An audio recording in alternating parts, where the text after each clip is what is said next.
뒤편에 한번 보시면 치유신학의 전제 있죠. 7대 전제죠. 그죠? 네, 전제. 전제에 여러분 공동체와 관련된 전제가 어디 있습니까? 치유 공동체. 예? 몇 번째입니까? 자, 우리 한번 해봅시다. 첫째가 뭡니까? 큰 소리로 보시면서. 여러분 뒤에 여기 있잖아요. 여기. 뒷표지 보세요. 뒷표지 다 돼 있잖아요. 표지만 보면 다 전체가 다 보이도록 만들어놨잖아요. 예. 자, 첫째는 뭐죠? 하나님 어떤 분입니까? 여호와. 우리 인간을 창조하신 하나님이 병든 인간을 어떻게 하신다? 고치신다. 하나님 고치신다. 그래서 인간을 창조하신 우리 하나님은 모든 병든 인간을 고치신다. 둘째 전제는 뭡니까? 네, 하나님은 그리스도 안에서 치료하신다. 그리스도를 통해서 치료하신다. 그래서 예수 그리스도는 우리 선포합시다. 예수 그리스도는 치료하는 여호와이시다. 그래서 예수님 오셔서 보여주잖아요. 치료하신 여호와라는 것을. 우리 예수님의 사역의 거의 대부분이 뭡니까? 치유 사역이에요. 치유 사역. 한마디로 말하면 우리 예수님의 공생의 공적 사역 다 치유 사역. 예. 한번 따라합시다. 전도하면서 치유하시고 가르치면서 치유하시고 치료하면서 가르치시고 가르치시면서 치유하시고 치유하시면서 전도하셨다. 이 3대 사역은 항상 우리 예수님 같이 했습니다. 오늘 우리 교회들이 같이 해야 되는데 여러분 뭐가 쏙 빠져버렸습니까? 치유 사역 속 빠져버렸습니다. 만약에 치유 사역을 제대로 했더라면 우리 이성미 주사님까지 안 올라와도 돼. 그죠? 우리 홍 목사님을 해야 돼. 왜 배워야 되니까? 목사님이니까. 사실 모릅니다. 아까 우리 이성미 주사님 자기 소개하고 발표하면서 막 이렇게 눈물이 날라 그러고 막 그런데 여러분 옛날에는요, 예, 우는 아이 보고 뭐라 했습니까? 울지 마라 이거예요. 깨어있는 사람 실컷 울어라, 실컷 울어라. 여러분 상가집에 가가지고 울지 마 이러면 안 됩니다. 같이 울어줘야 합니다. 예, 실컷 좀 우세요. 불을 좀 붙여야 돼요. 같이 울어줘요. 같이 울어줘요. 성경에 뭐라 그랬습니까?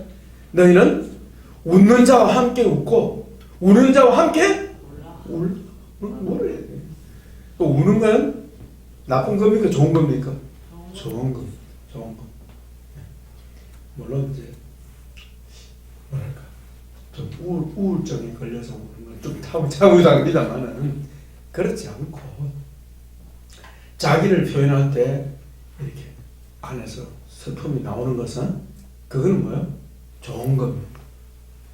오늘 우리 입사님까지 올라와가지고 치유받아 버렸습니다. 네. 드러나야 되는 거예요. 할렐루야. 그래서 여러분 눈물이 나거든. 아, 내가 나았다. 믿어버리시기 바랍니다. 그럼 주님이 네 믿음대로 될지어다. 부끄러워하지 마시고. 아시겠죠? 그 이제 우리 입사님 시각을 바꾸셔야 합니다. 아, 내 안에서 올라오는 거 보니까 성령님이 내 안에서 역사하시는구나. 의도적인 게 전혀 아니잖아요. 성령님이 드러내실 때 성령님 역사하십니다. 네. 그래서 우는 것은 좋은 거예요. 아시겠죠? 네. 자, 그 다음에 셋째는 뭐예요? 이 우리 성경이 다 우리 안에 중요한 부분들입니다. 자, 우리 7대 전제 첫째, 하나님 중심 여호와 라파. 그 다음에 그리스도 중심. 세 번째는 뭐죠? 성령님의 중심. 이반은 성령님이 치료하신다. 그래서 성령님은 하나님의 치료하는 손이다. 손. 오늘 우리 홍 목사님도 나는 그런 또 은사가 있는 줄 몰랐네. 아유, 너무 너무 시원해졌습니다. 할렐루야. 아이고 감사합니다. 할렐루야. 예, 나와버렸습니다. 우리. 예, 우리 선생님 나와버렸습니다. 참. 그러니까 그 만치 누가 역사합니까? 성령이 역사합니다. 그래서 우리 목사님의 손은 성령님이 역사하시는 지혜의 손이 되어버린 거예요. 네, 지혜의 손, 하나님의 손이 되어버린 거예요. 할렐루야. 성령. 그래서 밑에 뭐라고 그랬습니까? 사람은 셋째 전제, 사람은 독을 등 누가 치료하신다? 아, 중요한 거예요. 데려와요. 내가 치료해 줄 테니까. 이런 마치도 간 거예요. 이런 사람 다 됐네. 보니까. 네.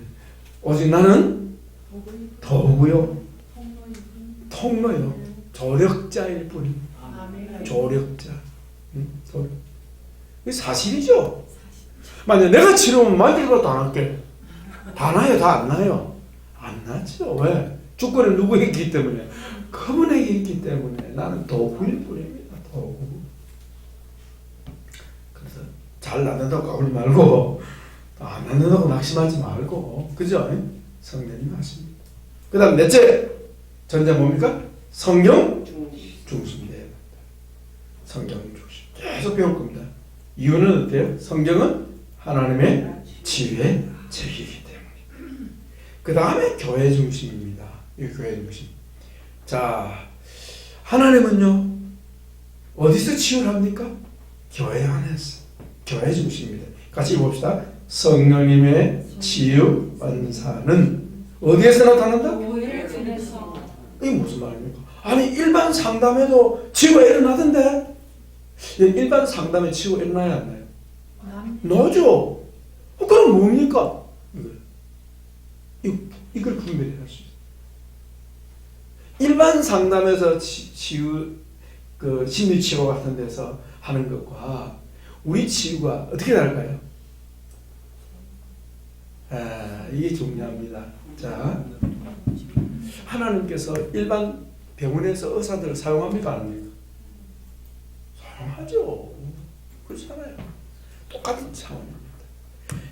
일반 병원의 의사는 뭘 고칩니까? 육체죠. 상담사는요? 그렇죠. 마음, 심리. 상담에도 수요가 일어납니다. 무시하면 안 돼요. 그러면 일반 상담이나 심리치료에서 하는 것과 영적 공동체, 그죠? 영적 치유에서, 영적 치유는 어디서? 교회에서. 이게 교회입니다, 그죠? 그리스도 이름으로 모인, 그리스도 이름으로 모인 것은 다 교회죠. 하고 차이가 어디 있겠습니까? 네? 이걸 기억해야죠. 네. 자, 여기서 뭘 안 다룹니까? 죄를 다루지 않습니다. 죄를 다루지 않는다는 말은 무슨 말입니까? 하나님하고 전혀 관계를 맺지 않습니다. 처음부터 끝까지 하나님 말 한 번도 안 사용합니다. 죄 문제를 다루지 않는다는 말은 예수님하고는 아무 관계없는 사람들을 치료하고 있는데 거기에서는 뭐죠? 거의 다 정상완화입니다. 내가 힘들었는데 상담 안 받고 나니까 시원해져서 좋아졌어 이거예요. 상담하고 나니까 가족관계가 좋아졌어. 이런 부부 막 갈등 있는 부분들을 막 상담받죠. 그래요. 그 효과 나타납니까 안 나타납니까? 나타나야 그래야 밥 먹고 살지 그 사람들도 안 그렇습니까? 예. 그러나 좋아지던 효과가 있든 어쨌든 결과는 다 누가 하는 겁니까? 성령님이 하시는 능력이다. 다 성령님이 하시는데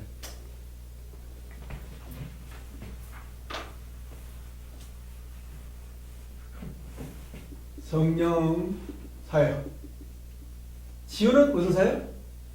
치유는 누가 한다? 성령님의 사역인데 일반 상담 심리치료를 통해서 하는 사역 뭐라 그러죠? 일반 치유라고 보면 일반 은총 아시겠죠? 일반 은총이 뭐야? 이것은 그래 특별 은총. 일반 은총에는 어때요? 믿음 없는 사람도 아무 관계 없어요. 의사들 믿음 없을 수도 낫습니다. 그러나 믿음 있으면 더 좋고, 나는 기도해야 됩니다. 환자 보고 예수 안 믿는 사람 보고, 예수 믿습니까? 의사 앞에 가면 어때요? 아주 겸손하죠. 모든 사람 의사 앞에 가면 깜짝 못하죠. 예수 믿습니까? 믿습니다. 예수 믿으셔야 합니다. 기도합시다. 기도가요 안 해요? 안 할 수가 없죠. 왜? 의사가 기도하는데 어떻게 기도 안 하겠어? 그런 의사하고 전혀 믿음이 없는 의사하고 차이 있어요 없어요? 있죠. 있습니다. 그 차이가 어디 있어요? 예수님을 인정하는 것과 인정하지 않는 하나는 다른 차이예요. 자, 핵심적인 것은 뭐냐? 여기에서 죄가 없고 죄가 나타나요. 죄 문제를 안 다룬다 말은 하나님하고는 상관이 없다 이 말입니다. 여기는 어때요? 죄 문제를 다룹니다. 그리고 하나님과 관계를 맺는. 그래서 여기서의 치유는 바로 여기는 정상 완화의 부분입니다. 정상 완화. 힘드니까 상담자 만나는 거예요. 그죠? 비만 오면 상담자 찾아갑니까? 안 가요? 안 가요. 우리 여기에서는 정상 완화도 중요하지만 뭐가 중요합니까? 우리의 목표 하나님의 형상을 회복하는데 집중한다. 그리스도 안에서 우리 성화에 초점을 맞춘다. 아멘. 이것이 하나님의 뜻이니까. 아시겠죠? 자, 여러분, 사람들이 왜 병들고 힘듭니까? 우리는 제 문제란 말은 하나님과 관계 회복을 위하여 제가 드러날 때 어떻게 해요? 하나님 앞에 돌아오면 되는 거예요. 이게 영적 치유입니다. 그래서 우리의 치유는 교회 안에서 이루어지는데, 영적 치유는 교회 안에서 이루어지는데 제 문제를 다루고 하나님과 관계를 다루고, 또 중요한 것은 하나님의 형상 회복의 목적이 있다. 목표와 하나님 형상 회복이에요. 근데 일반에서 그 관계 있습니까? 없습니까? 전혀 문제가 안 되는 거지. 몸만 편하면 되는 거예요. 마음만 편하면 되는 거예요. 아시겠죠? 그게 차이가 난다. 그래서 우리의 영적 치유는 뭐와 관계 있다? 성화와 관계 있습니다. 성화, 사람이 거룩하게 되는 것과 여기서는 전혀 관계가 없다. 인격하고는 아무 관계가 없다 하는 그런 차이가 있다는 걸 아시고요. 성령님의 치유 은사는 교회를 통해서만 나타난다는 것은 무슨 말입니까? 하나님의 형상 회복을 위해서 주님은 교회를 사용하시고 교회 밖에서는 이 일을 하지 않으신다. 이제 구분하겠죠? 자, 우리의 주의 연구 대상은 뭐라고요? 우리의 주의 연구 대상. 육체? 우리 홍무사님 오늘 만져주셔서 감사하는데, 육체도 중요하기는 해도 우리는 뭘 구선한다? 영과 혼에 대해서 지구신앙에서 다룬다 하는 걸 여러분이 아시면 좋겠고요. 그리고 우리의 혼에 관해서는 어때요? 7째 마지막 심리학의 도움을 거부하는 게 아니고 도움받는 것을 우리도 문을 열고 받아들인다. 그 말이죠. 그러나 덮어놓고 받아들이면 곤란하다. 우리는 옥석을 가려서 버릴 건 버리고 취할 건 취한다 하는 거예요. 지금 이번에 다음 과목이 우리 2학년들 이제 지우 상담 신학 공부를 하게 됩니다. 내 내용이 일반 상담 이론이 뭔지 배웁니다. 뭐 알아야 될 거 아니에요, 우리가. 다 여러분 내년에 배우게 될 줄 압니다. 자, 이 정도만 여러분 구분하시겠죠? 심리치료와 우리 영적 치료의 다 구분이 뭔지. 여기는 정상 완화에 초점이 있는 거죠. 그죠? 네. 여러분 일반 병원도 그렇죠. 정상 완화에 초점이 맞춰야겠죠. 근본적인 치유는 보장이 안 되죠. 네. 정상 완화에. 우리는 어때요? 근본적이라면 하나님과 관계 회복이에요. 그 하나님과 관계 회복은 바로 성화하여 하나님 형상 회복에 초점을 맞춘다. 이것을 가르치는 교회밖에 없다. 이것을 다루는 곳은 교회밖에 없다. 교회가 해야 되는 교회가 지금 안 하고 있거든요. 그래서 우리 한국 교회 일반화돼가 되는 그런 때가 올 줄 믿습니다. 자, 여러분 교재 봅시다. 오늘 우리 마지막 7부 하나님의 치유 역사. 몇 페이지죠? 좀 찾아보시죠. 앞으로 1시간만 하고 우리 마무리하겠습니다. 7부. 여러분 교재는 몇 페이지인지 찾아보세요. 380. 385죠?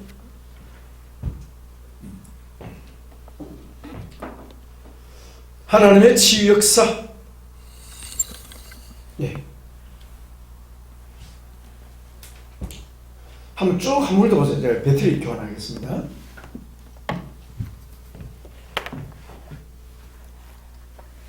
쭉 한번 훑어보세요.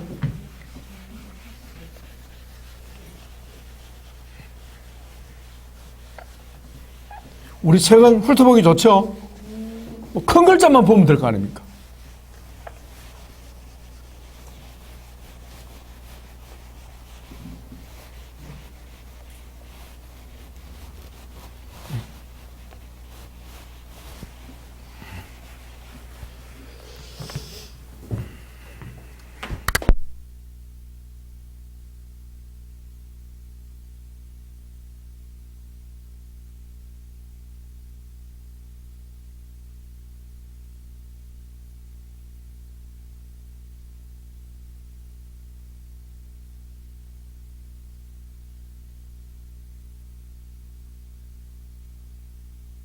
커피를 주셔서 나는 커피를 안 먹는데 나는 오늘 먹고 싶네.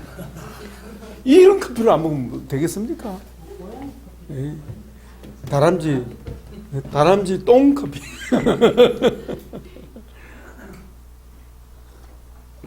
아, 좋네요. 아, 너무 잘했습니다. 박수 한번 보내겠습니다.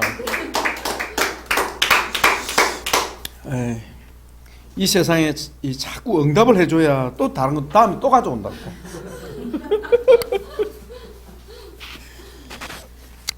네, 찾았죠? 자, 히스토리. 하나님의 치유는 실제로 일어납니다. 예. 만약 일어나면 어떻게 됩니까? 미안합니다. 사기죠.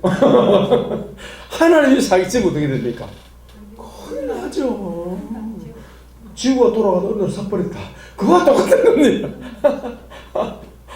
자고 있는데 여전히 밤이다. 이 보통 심각한 문제가 아니죠. 큰일 납니다. 그죠? 예. 갑자기 바다가 없어져 버렸다. 보통 문제가 아니죠. 예. 하나님은 항상 일정하시고 그 법칙을 반드시 이루십니다. 법칙이 뭔데요? 말씀. 밤과 낮에 있는 까닭을 뭐 때문입니까? 하나님의 말씀. 하늘에 천체에 별들이 있습니다. 어떻게 생겨났습니까? 하나님의 말씀. 하나님 우리를 치료하신다고? 말씀하죠. 나는 너희를 치료하는 여호와니라. 그 말씀을 믿는 거야. 근데 그 말씀대로 뭐가 이루어진다? 히스토리, 역사가 있다. 역사. 그 역사가 언제부터? 네? 창세기부터 언제까지? 오늘 우리까지 이어지더라. 오늘 우리에게도 치유 역사 일어나고 있습니다. 보니까 우리 홍보선에 딱 만져도 바로 나와버리잖아요. 할렐루야. 주의 사자가 만지니까 바로 성령의 역사가 버려요. 자, 그 역사를 한번 보자고요. 한번 봅시다. 첫째가 19장은 뭐죠? 성경에 기록된 치유 역사. 성경에 기록된 치유. 그 성경에 기록된 치유 역사는 몇 가지입니까? 구약, 그 다음에 예수님 당시, 그 다음에 사도시대. 이 사도시대라는 말은 사도행전, 성경에 기록된 그 내용에 그 시대에 국한되는 거예요. 아시겠죠? 그 시대. 주후 100년까지. 100년. 주후 100년까지 스토리가 어디 기록되어 있습니까? 성경에 기록되어 있다. 그 다음에 20장은 뭐죠? 사도 시대 이후 언제까지? 오늘 현대까지 우리 한국 교회까지 치유 역사를 담아놨죠. 그래서 19장은 우리 예자 집사님이 간략하게 해주시고 깜짝 해주시고 그 다음에 사도시대 이후에 이 교회 역사를 그럽니다. 교회 역사. 교회 역사는 우리 송사모님이 간략하게 해주시면 됩니다. 구체적으로 안 하셔도 됩니다. 예. 그 다음에 마지막으로 21장은 이제 내적 치유, 내면. 지금까지는 외적인 거, 내 안팎으로 다 포함해서 주로 역사는 외적인 겁니다. 왜? 내적 눈에 안 보이니까. 왜? 내적인 것은 내적 치유 역사는 우리 이직가 전도사님께서 해주시겠습니다. 그럼 우리 예절사님도 먼저 나오셔서 발표하시고 난 후에 자기 느낌을 말해주시면 되겠습니다. 자, 먼저 박수 한번 해주시기 바랍니다. 안녕하세요.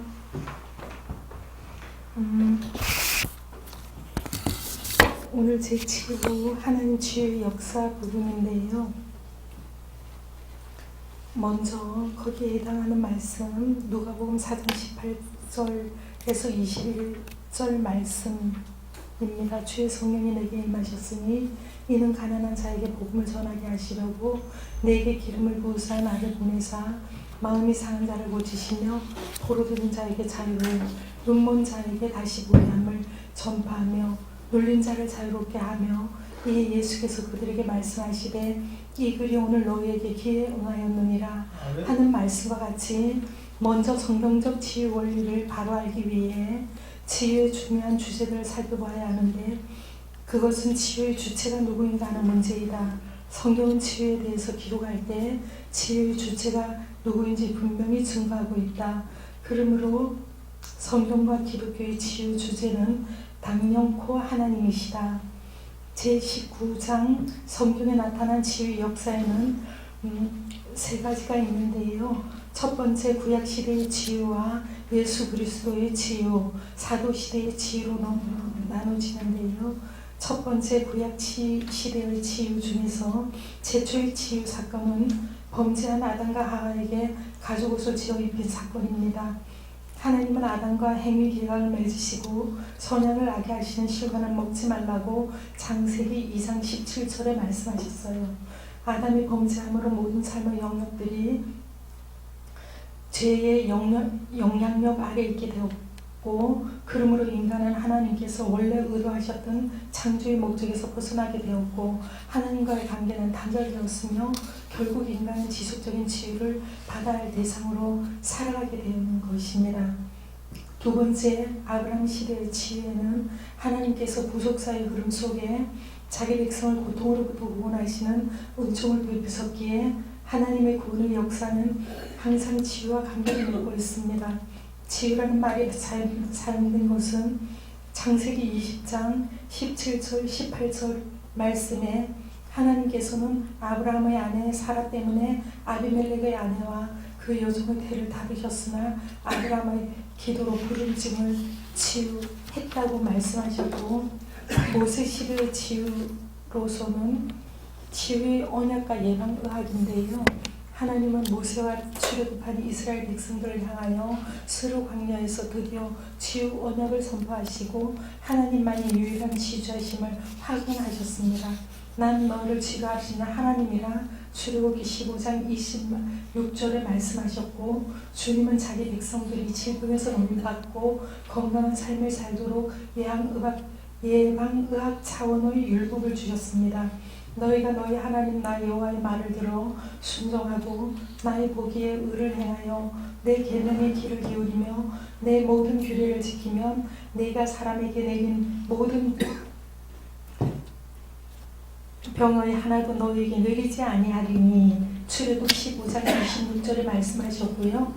하나님은 치유를 위해 첫째 하나님의 말씀을 수종할 것과 둘째 말씀을 지키면서 자기 관리할 것을 말씀하셨고 이와 같이 하나님께서 가르쳐 주신 자연치유법, 즉 예방의학을 지키지 않으므로 질병 가운데 있게 되는데도 마침 하나님이 병을 주신 것으로 우리가 생각할 때가 있습니다. 사람들은 구약의 예방의학법을 잘 몰라서 병에 걸리는 것입니다. 성경에 나타난 예방의학에 대해서는 페이지 392쪽 성경에 나타난 예방의학을 참조하시면 감사하겠습니다. 이 모세를 통한 치유 사역에는요, 첫 번째 모세를 원망하던 미리암이 문둥병을 걸렸을 때 7일간 격리 후 모세의 기도로 치유되었고요. 두 번째, 광야에서 이스라엘 회중이 원망함으로 연병이 시작되었을 때 모세와 아론의 기도로 연병이 그쳤습니다. 세 번째, 이스라엘 백성이 하나님과 모세를 원망하다가 불뱀에 물려 죽게 되고 고통받는 중에 모세의 기도로 노병을 쳐다보고 고침을 받는 민수기 21장 4절에서 9절 말씀이 있었고요. 4번 마라의 쓴물이 단물로 바뀌는 이적은 모세의 기도를 들으신 하나님의 이적이었습니다. 출애굽기 15장 23절에서 25절 말씀이고요. 이것은 환경치유에도 속한다고 할 수 있겠습니다. 4. 선지자 사역을 통해 나타난 치유. 첫 번째 엘리야 선지자의 치유 사역과 두 번째 엘리사 선지자의 치유 사역과 세 번째 이사야 선지자의 이 세 가지 사역으로 나눌 수 있겠고요. 다섯 번째 기타 성경 기록을 통하여 나타난 하나님의 치유가 있는데, 첫 번째 다윗이 악신이 들린 사울왕을 수금을 타서 고치다가 사무엘상 16장 14절에서 23절까지 기록되어 있고요. 두 번째, 욥이 극심한 고난 중에 질병으로 고통받았으나 기도로 고침을 받은 말씀이 욥기 42장 10절에 기록되어 있습니다. 또 세 번째, 여로보암 왕이 병들었을 때 한 선지자가 기도하며 낫게 되는 말씀이 왕상 13장 6절에 기록되어 있고요. 네 번째, 시편과 선지서들에 게시된 하나님의 치유와 관련된 그 외 선고들이 있습니다. 큰 둘, 예수 그리스도의 치유.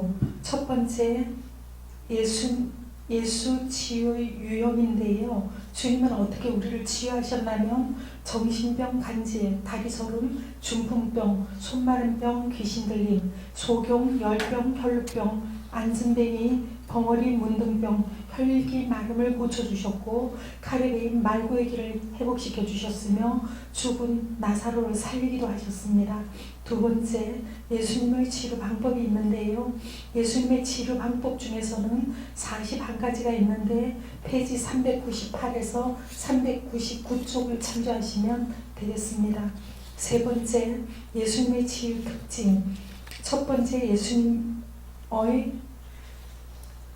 예수님의 증거사역은 주님의 메시아이심을 증언해주고, 두 번째, 악의 세력에 대한 그리스도의 승리를 나타내며, 세 번째, 예수님의 치유는 천국의 새시대 도래의 증표였고, 네 번째, 예수님의 치유 동기는 긍휼과 사랑이었습니다. 다섯 번째, 주님의 치유는 구속의 은총을 허락하는 것이었고, 여섯 번째, 전인 치유의 대의사심을 보여주고, 일곱 번째, 주님은 치유에서 거의 근본적인 변화를 우리에게 요구하셨습니다. 여덟 번째, 제자들을 통해 지속적으로 사역할 것을 명령하셨고, 아홉 번째, 치유는 가장 효과적인 전도의 방편이었습니다. 열 번째, 치유가 곧 복음임을 증명하셨고, 11번째, 주님의 치유는 사회적 치유까지 미쳤습니다. 12번째, 주님의 치유는 완전한 치유였고, 13번째, 주님의 치유는 환경과 환자에 맞는 다양한 치유 사역이었고, 14번째, 안수와 만짐, 지득 바르기 등의 성례적인 치유였습니다. 4번, 예수님의 내적 치유. 예수님의 치유 사역은 한마디로 전인 치유라 말씀할 수 있다. 왜냐하면 주님은 전능하신 하나님이시며 치료하시는 여호와로서 모든 치유 사역은 전인적이었기 때문이며, 주님은 치유 사역을 하셨을 때 고통의 원인이 죄의 문제임을 주님이 여기시고 해결해 주심을 발견하게 됩니다. 그 말씀은 마태복음 9장 2절에 있습니다. 그래서 네 가지로 나누는데요. 주님의 내적 치유 사역 중에서 첫 번째 사마리아 수가성의 여인을 치료하신 게 있고요. 두 번째 가늠한 여인을 치료하신 게 요한복음 8장 1절에서 11절 말씀에 있고요. 세 번째 삭개오를 치료하심이 누가복음 19장 1절에서 10절 말씀 있고요. 네 번째 상심한 베드로를 치료하신 게 요한복음 21장 15절에서 23절 말씀을 참고하시면 되시겠습니다. 세 번째 사도시대의 치유. 사도시대의 치유 중에서 두 가지로 나누는데요. 하나는 예수님의 공생의 기간 중에 사도들의 치유가 있습니다. 예수님은 공생의 기간 중에 12제자를 훈련시켰고 복음 전파와 치유 사역의 훈련을 위해 그들을 파송하셨습니다. 여기에는 12사도 외에 70인 제자들도 포함된다고 봅니다. 두 번째, 예수님 승천 후의 사도들의 치유 사역 중에서는 네 가지가 있는데, 첫 번째 사도 베드로의 치유 사역과, 둘째 빌립 지사님의 치유 사역과, 셋째 사도 바울 치유 사역과, 넷째 그 외의 사도들의 치유 사역으로 구분할 수 있겠습니다. 너희 중에 병든 자가 있느냐? 그는 교회의 장로들을 청할 것이요 그들은 주의 이름으로 기름을 바르며 그를 위하여 기도할지니라. 그러므로 너희는 서로 고백하며 병 낫기를 위하여 서로 기도하라. 의인의 간구는 역사하는 힘이 크니라. 야고보서 5장 14절에 기록되어 있는 말씀입니다. 제가 이 말씀을 읽고 숙지하면서 제 자신을 들여다보게 되었는데요.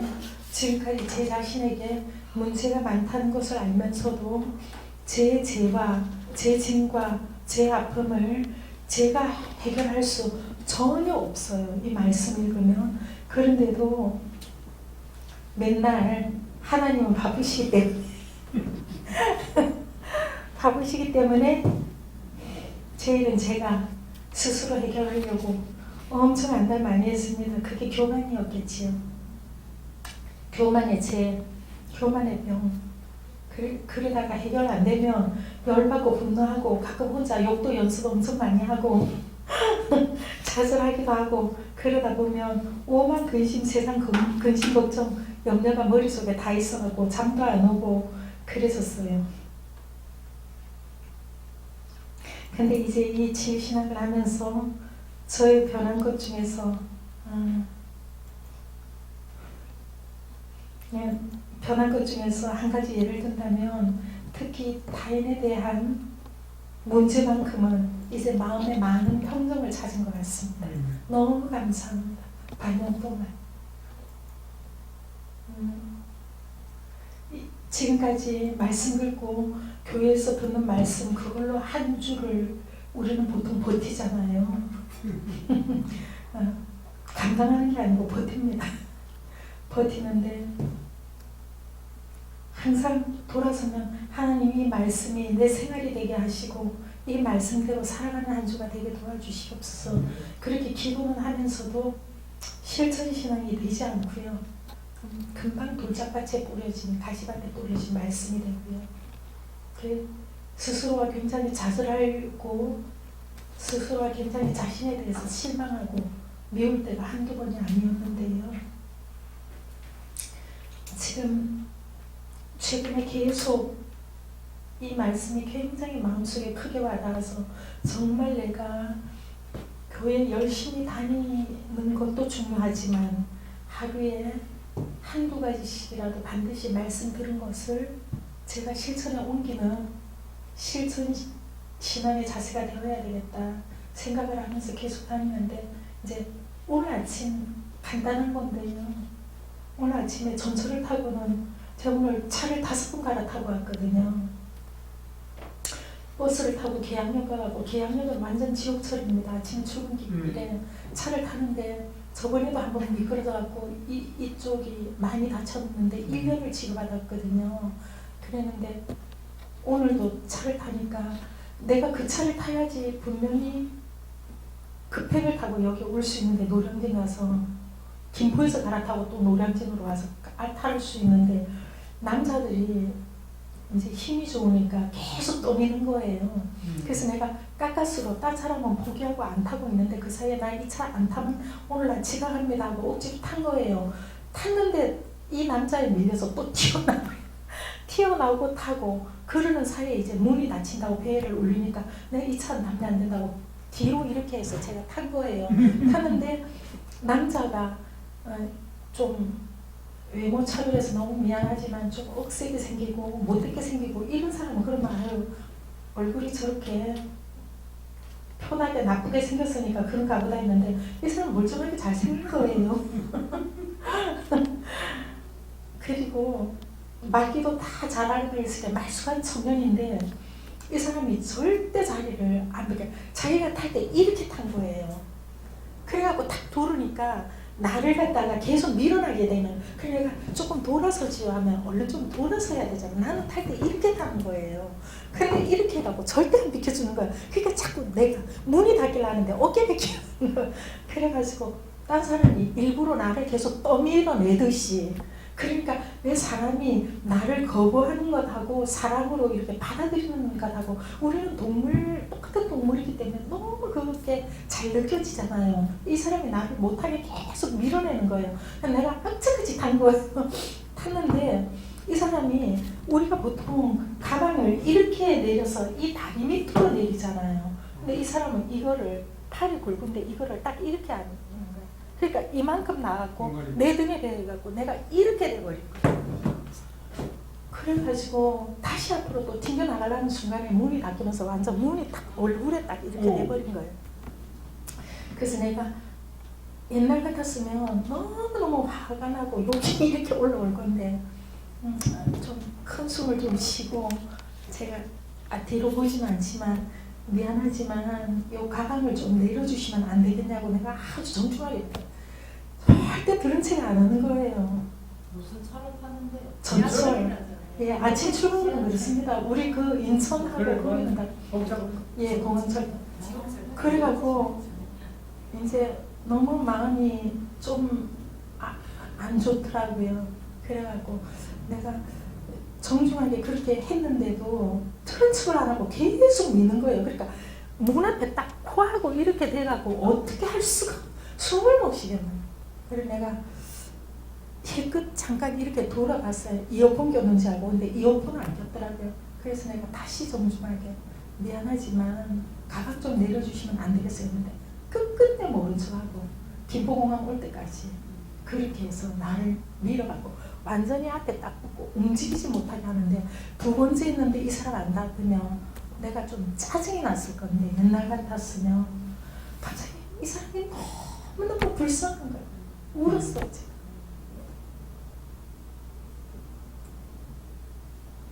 너무 불쌍한 마음이 들고요. 갑자기 그 사람이 그 남자도 아니죠 솔직히. 저는 맨날 그럽니다. 저 남자가 아니다 이래. 그래서 내가 남자가 없는 것 같습니다. 남자를 안 보니까 내가 옛날 같았으면 속에서 욕이 나올 건데 덤비지는 못하고 어둠하자면 안 되잖아요. 요즘 젊은 사람들 이상한 사람 많으니까. 근데 갑자기 눈물이 확 나면서 그 사람이 지금까지 30평생 한 32세 우리 승우 비슷한 나이인데 살면서 얼마나 많은 거부와 얼마나 많은 상황 속에서 이 사람도 많은 거절을 당하고 그랬으면 이럴까 싶은 게 갑자기 그 사람 내면이 확 보여. 그러면서 너무 마음 아픈 거예요. 그래서 그 사람에 대해서 처음으로 저는 사실 욕할 때는 하지만 다니면서 지나가는 여자나 남자나 누가 있고 어려운 상황 보면 내가 바로 직접적으로 못 도와주면 항상 그 사람들을 위해서 기도하고 다니거든요. 내가 교회에서 목사님 위해서 나를 위해서는 기도 잘 안 합니다. 그런데 길 가다가 그때그때 닥치는 사람들 위해서는 바로 그 자리에서 기도하고 보이는 상황에 대해서는.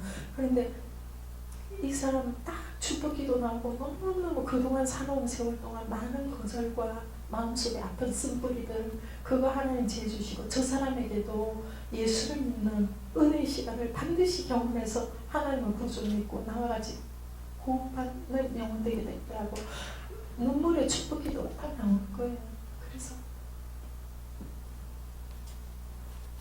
제가 제 자신을 자랑하려고 하는 게 아니고 제가 그만큼 이 하나에 대해서 지금 이렇게 변화되어 가는 것들이 이렇게 생활에 나타나는 거예요. 그래서 그게 너무너무 감사하고요. 앞으로 더욱 열심히 공부해서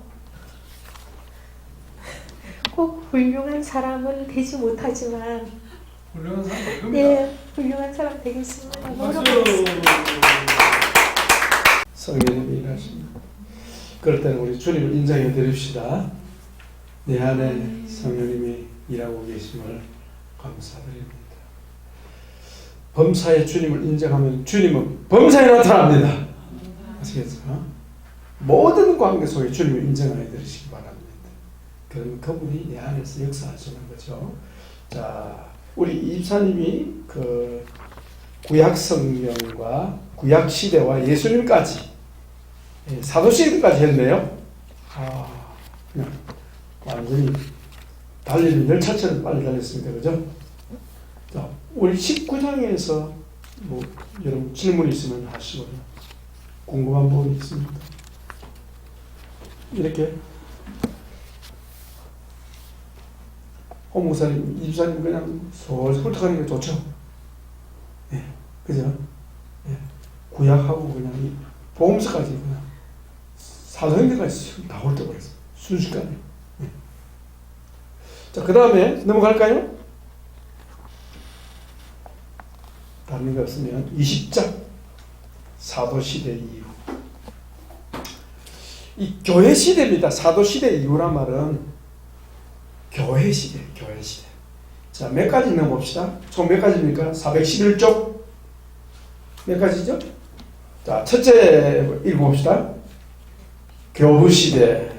두 번째는요? 중세교회 시대. 세 번째는요? 종교교회 시대. 네 번째는요? 예. 그 다음에 다섯 번째는? 여러분, 교부가 뭔지 아십니까? 교부. 쉽게 말하면 교회의 아버지라는 뜻인데, 그러니까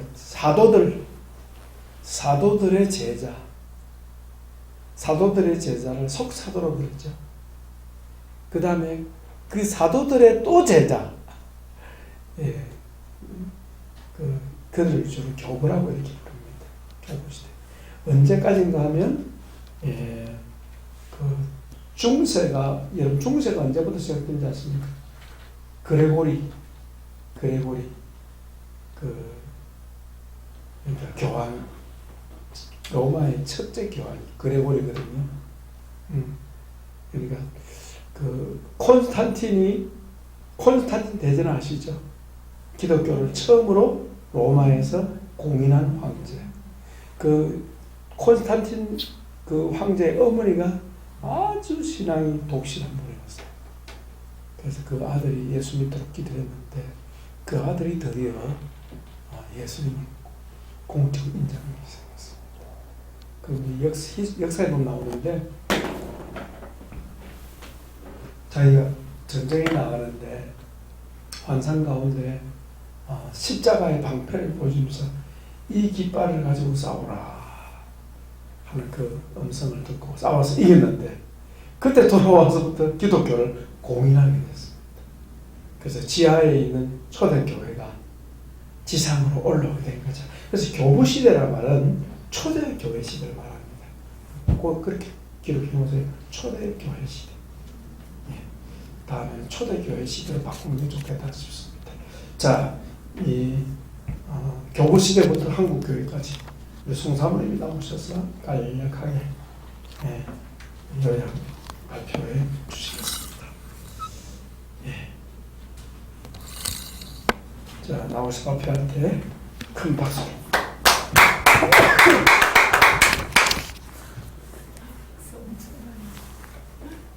네, 제20장 사도시대 이후의 치유 역사입니다.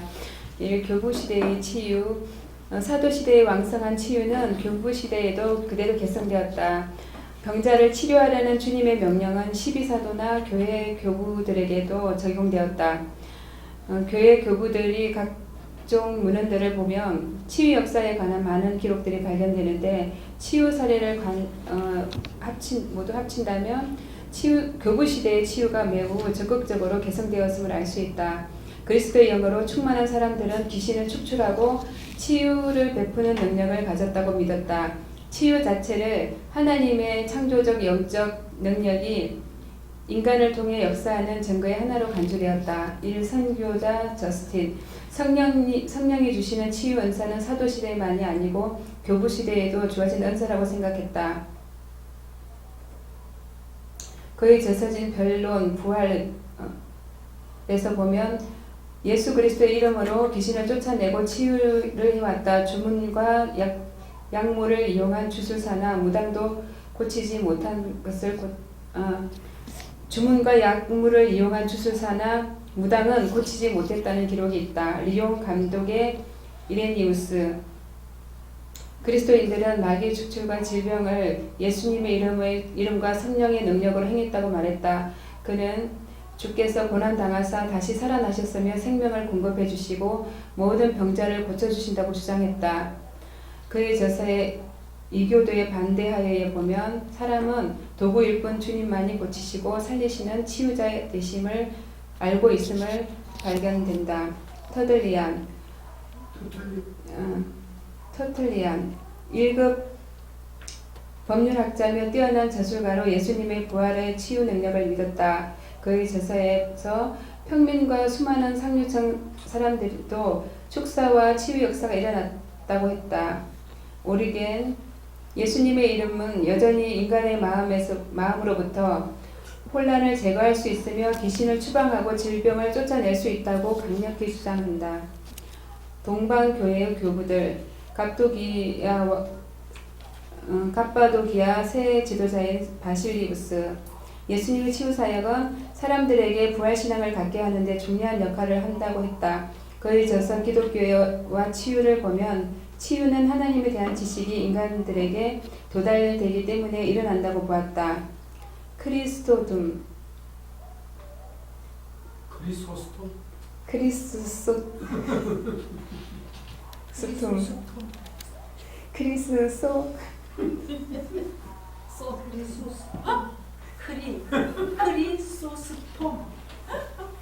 내 알은 너무 없어.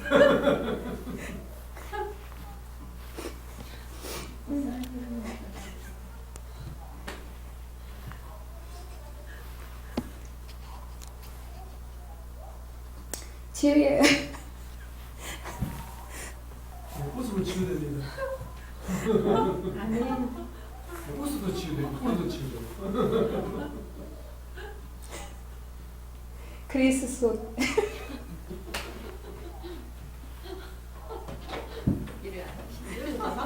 네, 안 되겠습니다. 그냥 넘어가겠습니다.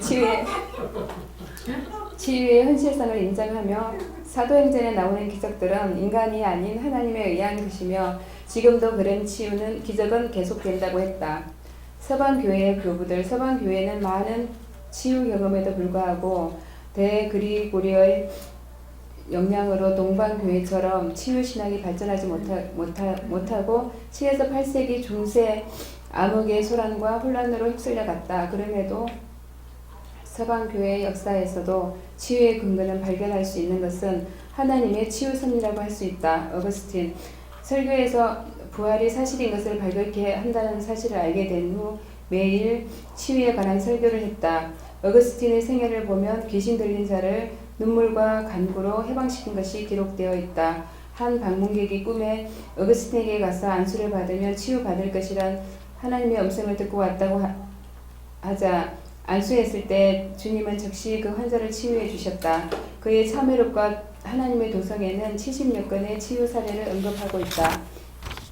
제롬 교회의 관심은 치유 자체보다 상징적인 의미에 더 집중했다. 암브로스 그의 저서에 성 암브로스의 생애에는 순교자들의 옷과 시체를 만짐으로 많은 환자들의 치유가 일어난다고 기록했다. 그는 다리에 심한 고통을 앓던 니켄디우스를 치유했는데 하나님과 예수 그리스도는 교회를 통해 치유와 방언의 은사를 주신다고 역설했다.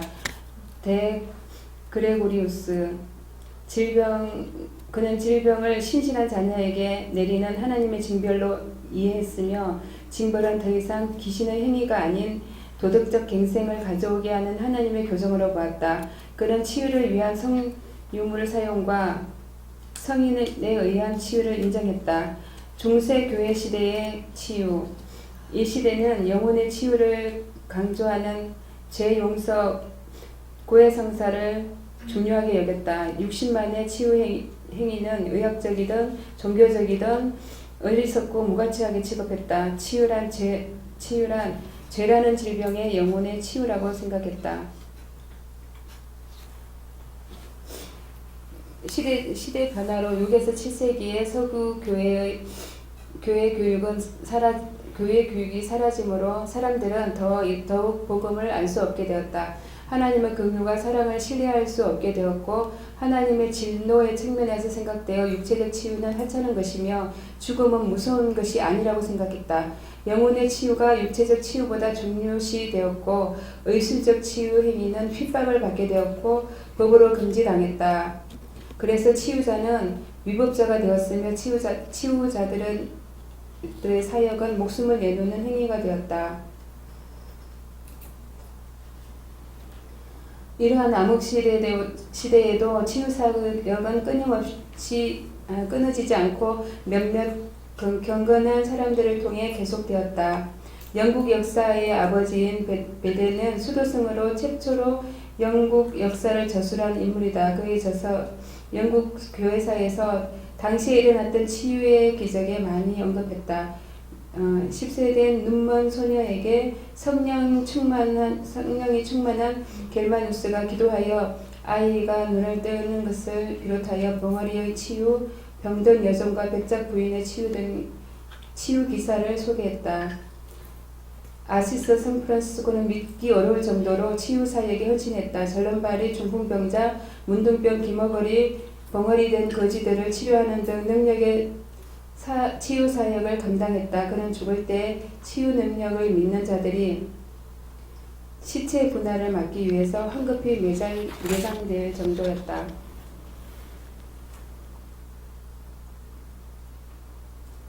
하나님은 르네상스와 인문주의, 합리주의 영향으로 침체된 치유 역사를 종교개혁자들의 시대를 통해 새 시대를 여셨다. 중세의 암흑시대의 교회 타락을 개혁하기 위해 종교개혁자들이 말씀과 신앙회복을 강조하여 치유가 덜 강조된 것이지 결코 치유사역이 없어진 것은 아니었다. 하나님의 체험이나 증거를 요하는 이전보다 말씀과 세례와 성찬이라는 도구를 제정하셔서 전인적 구원의 능력을 나타내셨다. 마르틴 루터. 악령들이 그리스도의 이름으로 추방되며 그리스도의 이름을 부르며 기도함으로 말미암아 병자들이 나음을 입게 되는 일이 많이 발생하였다. 존 칼빈. 카톨릭의 변질된 종부성사 즉 치유를 위한 도구가 임종을 위한 도구로 타락된 것이기에 치유를 그는 수용하지 못했다. 도유, 도구가 아닌 도유, 네. 기름 바르는 거. 네, 도유가 임종을 위한 도구로 타락되었기에 도유, 둘 다 도유. 도유로 타락되었기에 치유를 그는 수용하지 못했다. 진젠들프. 그는 의학으로 고치기 힘든 불치병, 암, 폐렴 등 믿음의 기도나 말씀으로 치유된 확실한 증거와 사건을 수없이 갖고 있다고 했다. 조지 폭스. 그는 병을 치료하는 하나님의 능력을 인정했으며 죽은 여인을 살리는 등 치유 사례를 언급했다. 요한 웨슬리. 치유 설교를 많이 했는데 자신이 치유 목회에서 체험한 하나님의 치유의 이적을 여러 곳에서 소개하며 치유 은혜를 교회에서 정착시켜야 한다고 주장했다. 심프슨. 그의 저서에서 치유는 예수 그리스도의 구속 사역의 일부분이다. 치유는 예수께서 가져온 것 중에 하나다. 치유의 주춧돌은 갈보리의 십자가이다. 4. 현대 교회의 시대의 치유. 1900년에 들어오면서 미국의 아주사 그리와 영국 웨일즈 지방에 부어졌던 성령의 불길은 온 세계로 요원의 불길처럼 번져나갔다. 이와 함께 중세와 종교 개혁 시대의 소극적이었던 치유 사역이 초대 교회처럼 넘치는 강물이 되어 온 세계를 뒤덮었다. 특히 20세기에 와서 미국을 중심으로 폭발적인 치유 운동이 일어났다. 오랄 로버츠 17세에 언어장애와 결핵을 치유받고 설교를 시작했다. 8세 김어글이 소년을 위해 기도할 때 치유의 은사를 주신다는 하나님의 음성을 듣고 나서부터 그의 오른손에 하나님의 권능이 함께하여 미미한 질병부터 말기암 환자까지 수많은 사람의 질병을 치료하였다. 치유사역의 많은 경험을 통해 신유와 의학의 상호 협력이 필요하다는 것을 인식하고 신유와 의학에 융화시키는 노력을 기울였다. 아그네스 샌돌프 치유 목회에 대해 교육함으로 국내외 많은 사람들에게 알려졌고 많은 치유 사역자들에게 영향을 주었다. 프란시스 맥너트 치유를 처음 경험하게 된 것은 우울증을 고통받고 있는 어떤 부인을 위해 기도를 했는데 치유되었을 때이다. 그때부터 그가 기도를 해준 사람 중에 신체적인 질병을 가진 사람의 50%, 감정적이고 영적인 문제를 위해 기도해 준 사람의 75% 정도가 치유되었다고 한다. 예수 그리스도와 함께 우리에게 상처를 주었던 과거의 고통스러운 기억의 흔적으로 되돌아가 현재까지 미치는 그의 상처의 영향력으로부터 우리가 자유로워지기를 주님께 기도하는 내적 치유의 근위자였다. 찰스 헌트, 프란시스 헌트 이 부부는 병을 고치는 방법과 신유를 통해 복음을 효과적으로 전하는 방법을 가르치기 위해 피스의 도시 신학교를 설립했으며 기적의 은사로 치유 사역을 감당하였다. 카를로스 아나콘디아 그의 첫 5년간의 사역을 통해 100만 명 이상의 사람들이 예수님을 구주로 고백했다고 추정되고 있다. 이것은 빌리 그레함의 초기 20년간 사역에 비견되는 것이다. 복음 전도의 방법은 능력 전도이다. 그의 영광스러운 부흥의 조건으로 5가지를 강조한다. 첫째, 부흥의 기초는 용서다. 둘째, 성령의 기름 부음. 셋째, 사랑 안에서의 일치와 지역교회와의 협력을 강조한다. 넷째, 대선교 명령을 따라야 한다. 다섯째, 하나님에 대해 신뢰하라. 존 웬버 그리스도인들이 치유사역을 하도록 훈련할 수 있는 통전적 치유 무대를 개발했다. 전인 영혼육을 치료하는 것을 보여주기 때문이다. 치유사역만 한 것이 아니라 능력 치유를 저술하여 하나님의 치유를 경험하고 치유사역을 믿음으로 감당하고자 원하는 이들에게 많은 지침이 되고 있을 뿐만 아니라 성경적 치유 체계를 수립하여 좋은 자료를 제공하고 있다. 라인하르트 보니케 독일의 아프리카 선교사로서 아프리카 지역에서 치유를 통해 복음을 전함으로 큰 부흥을 일으키고 있다. 그 밖에도 세계 두처에서 구원받은 치유 사역자들이 하나님의 은사인 치유를 베푸는 아름다운 도구로 쓰임받고 있다. 5. 한국 교회에서의 치유. 한국 교회가 19세기 말에 선교사를 통해 복음의 빛을 받은 후에 성령의 능력으로 거듭난 것은 아무래도 20세기 초기인 1907년 평양 부흥 때로 여겨진다. 이때 부흥은 가히 사도행전적인 부흥이었다. 1907년 부흥은 회개와 심령의 변화와 신유가 동반된 부흥이었다. 한국 교회에서 100여 년간 동안에 치유사역으로 쓰임받았던 대표적인 사람은 초기의 김익두 목사와 1970년 현신의 근사와 1980년대부터 오늘날까지 여전히 세계적인 복음 전도와 부흥 집회를 통한 치유 사역을 인도하고 있는 조용기 목사일 것이다. 이를 김익두 목사의 치유 사역. 김익두 목사는 초대 한국 교회의 놀라운 치유 사역자였으며 한국 교회가 낳은 가장 위대한 치유 사역자였다. 마가복음 16장 17에서 18절 말씀을 액면 그대로 믿고 기도하여 성령의 강력한 초자연적인 치유 은사에 쓰임 받았다. 치유 집회에는 각색 병자들이 예수님의 이름으로 치유받는 역사가 끊이지 않고 일어났다. 박용규 교수는 김익두 목사의 전기에서 그가 이끈 부흥회 집회수가 776회, 설교 횟수는 18,000번, 새신자 수는 28만 8천명, 새 교회당 건축이 150여 개, 신유로 고친 불구자 수는 101만여 명, 그의 가마로 200여 명이 목사가 되었다고 기록했다. 이 조윤기 목사의 치유사역, 한국이 낳은 세계적인 전도자이다. 여의도 순복음교회는 셀 그룹과 치유 목회를 통해 단일 교회로는 세계 최대의 교회가 되었다. 목회에 많은 영향을 끼친 사람은 미국 오랄 로버츠이다. 요한 3서 1장 2절 3중 축복이 로버츠 목사에게 영향을 받은 것이라고 로버츠의 저서 기적을 기대하라의 한글 번역판의 추천의 글에 밝히고 있다. 예배 시간마다 설교를 마친 후 공적으로 치유 기도를 한 다음 지식의 말씀의 은사를 사용해서 어떤 질병이 치료를 받았다고 선포하는 방식으로 치유 사역을 하며 팀 사역은 하지 않는다. 그의 목회 철학과 신학 사상인 중생, 신유, 축복, 성령 충만, 재림인, 오중복음과 영혼이 잘되고 범사가 잘되고 강건하게 되는 삼중 축복은 그의 저서 오중복음과 삼중 축복에 잘 나타나 있다. 구역에서 성령의 은사를 풀어놓아 일반 성도들이 교회에서 성령의 은사를 따라 봉사하고 사역하도록 하고 있다. 이와 같이 정리를 했고요. 저는 이제 조용기 목사님에 대해서는 조금 그래도 그 교회에서 한 16년 이상 이제 신앙생활을 했기 때문에 목사님은 어떻게 하셨는지 그래도 조금 알고 있고, 그 다음에 저도 이제 그 목사님이 이제 그 공적으로 그냥 어떤 병이 나왔습니다. 성령님께서 지금 말씀하십니다. 어떤 병이 나왔다고 말씀하십니다. 이러면 어떤 분은 이제 아멘 막 그러기도 하고, 어떤 사람은 다 일어서서 아멘 하기도 하거든요. 근데 이제 그분들의 간증이 나중에 이제 그분들이 따로 간증할 시간이 따로 이렇게 주어지진 않아요.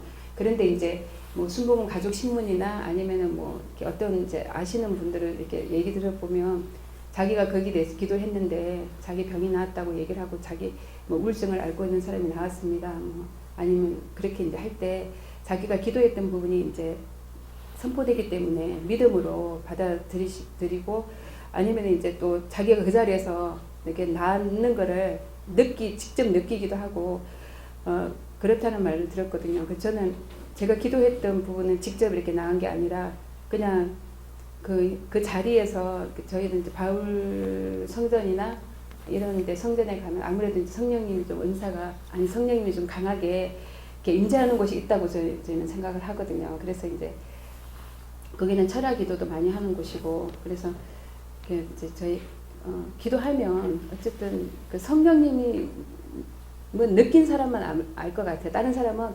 거짓말이라 그렇게 얘기할 정도로 옆에 사람은 모르는데 자기만 느끼는 그런 게 있거든요. 그래서 저는 이제 그 고등부 학생 그 학부모 작은 애 이제 그 기도 모임에 가가지고 여기 목 아플 때 병원에 가서 MRI 찍으려면 비싼데 막 이런 생각을 하면서 기도해야 되겠다 이 생각을 했었거든요. 근데 이 목 줄기를 이렇게 싹 쓰다듬는 것처럼, 시원하게 탁 쓰다듬는 것처럼 이렇게 싹 이렇게 시원하게 싹 올라가면서 이렇게 좀 그런 느낌도 받았고, 그 다음에 이제 우리 작은 애가 이제 좀 아토피가 심했거든요. 그래서 계속 이제 그것 때문에 기도를 하고 있었어요. 그래서 아마 순복음교회에서는 기도로 치유받는다는 생각을 굉장히 많이 해요. 뭐든지 기도로 그러니까 영적인 문제든 육적인 문제든 기도를 통해서 하나님이 해결해 주시는 그런 거를 통해서 저희가 간증을 삼고, 그 다음에 저희가 이제 기독교는 경험에 자기가 이렇게 느끼는 것이다. 하나님이 어떻게 하시는지 느끼는 것이다.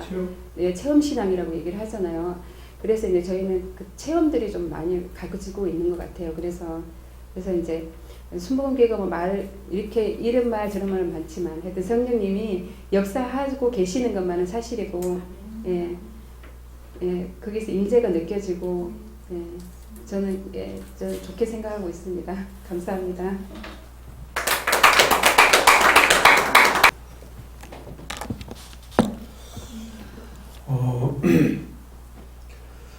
춥고 배고픈 사람들에게는 시급한 게 뭡니까?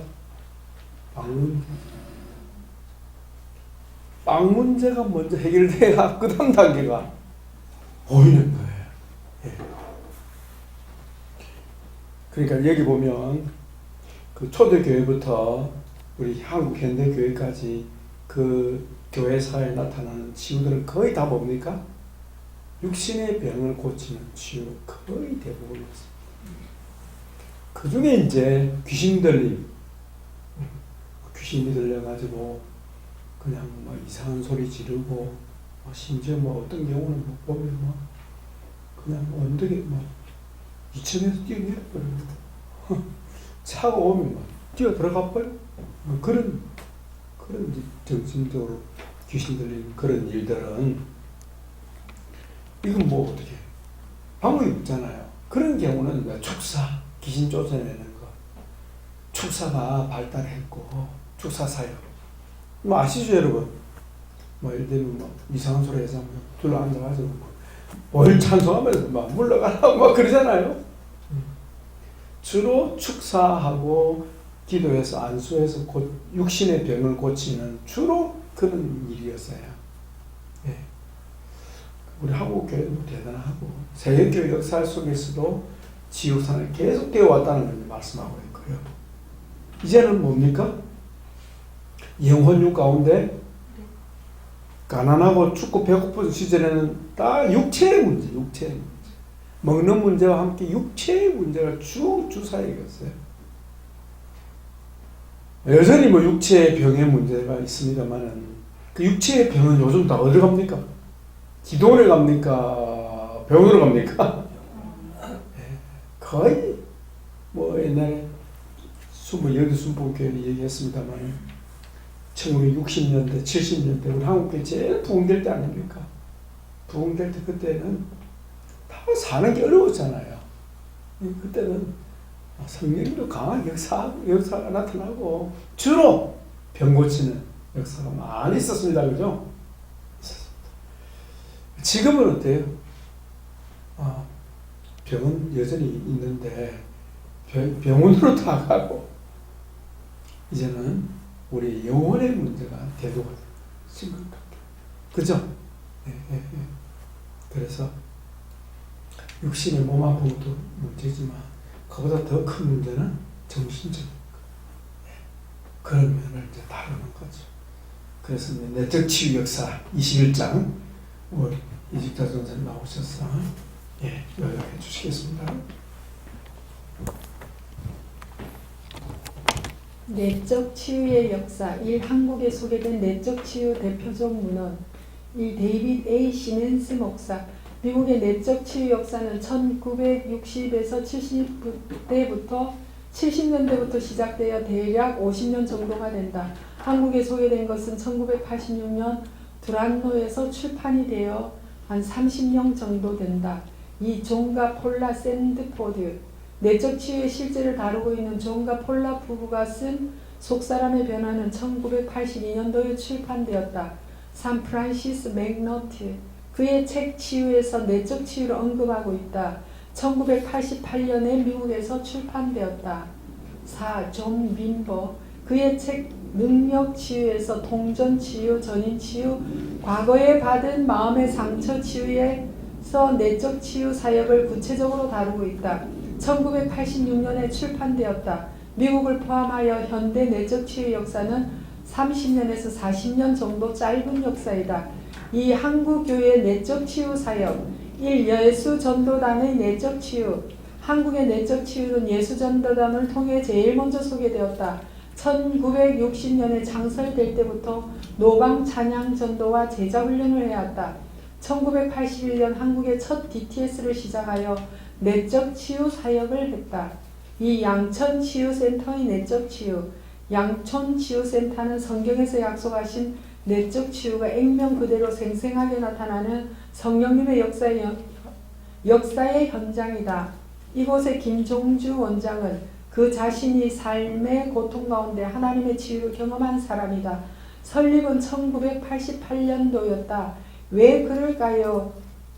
책이 1997년에 출간되었고 20여 년의 역사를 가졌다. 3. 필자가 경험한 내적 치유. 필자는 1999년도에 예수전도단의 목회자 상담 DTS를 통해 치유세계에 발을 딛게 되었다.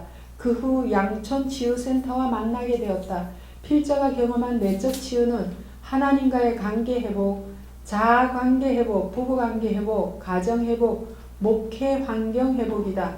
2008년부터는 본격적으로 내적 치유 사역에 집중하게 되었다.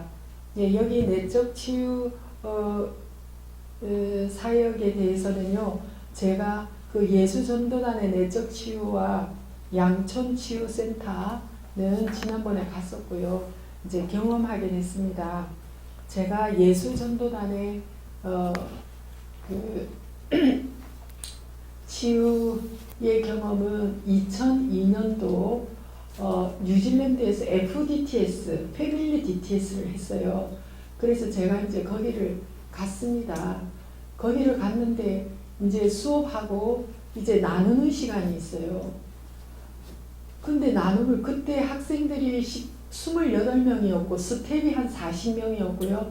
패밀리 DTS였기 때문에 자녀들을 또 많이 데리고 왔어요. 그래서 아주 홀이 컸었고요. 근데 이제 그곳에서 이렇게 나누는데 그 사람들의 이야기를 다 들으면서요. 나는 나만 이런 경험, 나만 이런 상처, 나만 이런 아픔, 이런 것이 있은 줄 알았어요. 그런데 저보다 더 심각한, 더 많은 스토리가 거기에서 다 나오더라고요. 다른 사람들인가? 그러면서 한 시간 참여하게 됐는데요. 거기에서 이제 목회자 부부가 많았어요. 근데 이 목회자들은 이제 거기 와서 이렇게 나누는 거 들으면 이제 전부 한 30대 부부지요. 거의 30대, 40대 젊은 부부인데 두 사람이 이제 뭐 사랑할 때는 사랑해서 결혼을 하는데 그 뭐 몸가정의 영향력이 그 결혼 생활에 다 나타나잖아요. 그러니까 계속 싸우고 애 둘 놓고 싸우고 너무 하다가 이제 우리는 마지막이다. FDTS 가서 회복이 되면 우리가 다시 이 길을 가고 그러지 않으면 우리는 끝장내자. 그러고는 집도 다 이제 그 빼가지고 그 저가되게 짐을 맡겨놓고 거기 왔더라고요. 두 부부가 30. 그리고 두 부부는 신학교에서 만난 사람들이었어요. 그 외적으로 볼 때는 뭐 아주 똑똑하고 잘생기고 찬양도 너무 잘하고 그런 사람. 그 내면에 그런 고통들이 많이 있더라고요. 그래서 이 사람뿐만 아니라 다른 여러 커플들이 정말 외면적으로는 다 그럴듯한 사람들이었어요. 근데 내면에 그 많은 고통들이 있는 것을 거기서 이제 제가 알게 되었죠. 그런데 제가 그 평소에 수치심이 아주 많았어요. 근데 제가 이제 쭉 그 시간을 경험하면서 보니까요. 수치심이 많은 정도가 아니고요. 갈수록 나는 수치심에 절여 있었던 자였다. 이게 막 깨달아지더라고요. 그래서 어릴 때부터 늘 이렇게 땅만 보고 다녔어요. 땅만 보고. 그리고 눈이 잘 안 보였어요. 태어나면서부터 저는 태아적부터 할 때 고도근시였어요. 근데 가면서 더 잘 안 보였어요. 그 잘 보이지도 않죠. 그리고 저는 이렇게 성격이 막 이렇게 막 민첩한 그런 성격이 아니에요. 그 우리 엄마가 아주 느긋한 사람이었거든요. 그래서 우리 엄마의 성격을 닮은 것 같아요. 느긋하고 눈도 잘 안 보이고 또 내성적이고 아이 성향이고 그러니까요. 그러고 이제 어릴 때 제 기억으로는 6살 때부터 집을 떠나기 25살 때까지 오빠가 둘이 있었는데 둘째 오빠한테 아주 심각한 정서적 학대와 신체적 학대를 아주 많이 받았어요. 그래갖고 오빠가 밖에서 이렇게 들어오는 소리, 발자국 소리만 나면 벌써 온몸이 얼어붙었어요. 저는 이 신체화 증상으로 나타나서 너무너무 심각해서. 그래서 이 그 성장 과정, 우리 엄마 아버지는 뭐 우리들에게 그렇게 이제 이제 결핍된 것은 있었죠. 이제 6.25 전쟁 당시에 태어났고 가정에 그때는 뭐 다들 어려웠으니까 그래서 이제 그런 어려움이 많이 있었는데요. 근데 특별히 막 그 깊은 상처는 오빠로부터 받은 그런 상처가 많아서 아주 고통스러웠어요. 그랬는데 그러다가 예, 그 참 우울하게 살았죠.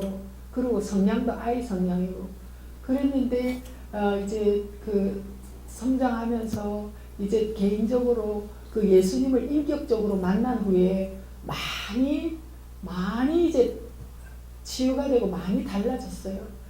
그렇지만 무언가 좋은 사람들, 관계가 좋은 사람 만날 때는 내가 너무 활발하고 좋은데 그 별로 그렇지 않은 사람은 성향에 안 맞거나 거절감을 느끼게 하는 사람들이나 그런 사람들에게는 관계하기가 너무너무 어려웠어요. 아주 관계가 어려웠어요.